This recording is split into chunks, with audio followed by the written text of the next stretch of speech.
लातूर महानगरपालिका निवडणुकीच्या प्रचारात सध्या ट्रिपल इंजिन सरकार हा मुद्दा केंद्रस्थानी आलाय। भाजपकडून वारंवार केंद्र, राज्य आणि स्थानिक स्वराज्य संस्थांमधील सत्तेचा दाखला देत विकासाचा दावा केला जातो। राज्याचे माजी मुख्यमंत्री आणि विद्यमान भाजप खासदार अशोक चव्हाणांनी आपल्या भाषणांमधून या ट्रिपल इंजिन संकल्पनेवर अधिक भर दिलाय। मात्र यालाच प्रत्युत्तर देताना काँग्रेस नेते आणि आमदार अमित देशमुखांनी लातूरसाठी वेगळाच ट्रिपल इंजिनचा अर्थ मांडलाय। ट्रिपल इंजिनच्या चर्चेआधी लातूरच्या राजकारणात विलासराव देशमुखांचं नाव टाळता येत नाही।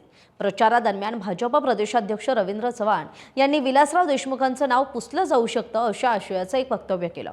त्यानंतर राजकीय वातावरण तापलं। या खरंतर वक्तव्यावर राजकारणापासून दूर असलेले अभिनेता ब्रितेश देशमुख यांनी अगदी संयमाने आणि सुसंस्कृत शब्दात त्याला प्रत्युत्तर दिलं, जो व्हिडिओ खरंतर पुढे सोशल मीडियावर मोठ्या प्रमाणात व्हायरल झाला। त्यानंतर मुख्यमंत्री देवेंद्र फडणवीसांनी विलासराव देशमुखांच्या कार्याची दखल घेत त्यांचं कौतुक सुद्धा केलं आणि एक प्रकारे तो वाद मिटवण्याचा प्रयत्न केला।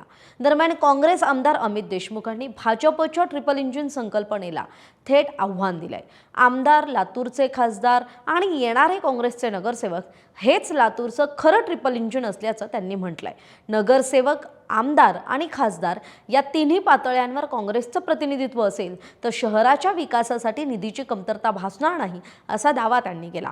महायुतीकडून ट्रिपल इंजिन सरकारमुळेच राज्याचा विकास होत असल्याचं सांगितलं जात असताना अशोक चव्हाणांनी नांदेडच्या प्रचारात नरेंद्र मोदींना पॉवर इंजिन, देवेंद्र फडणवीसांना राज्याचं इंजिन आणि स्वतःला स्थानिक छोटं इंजिन असं संबोधत मतदारांना साथ घातली।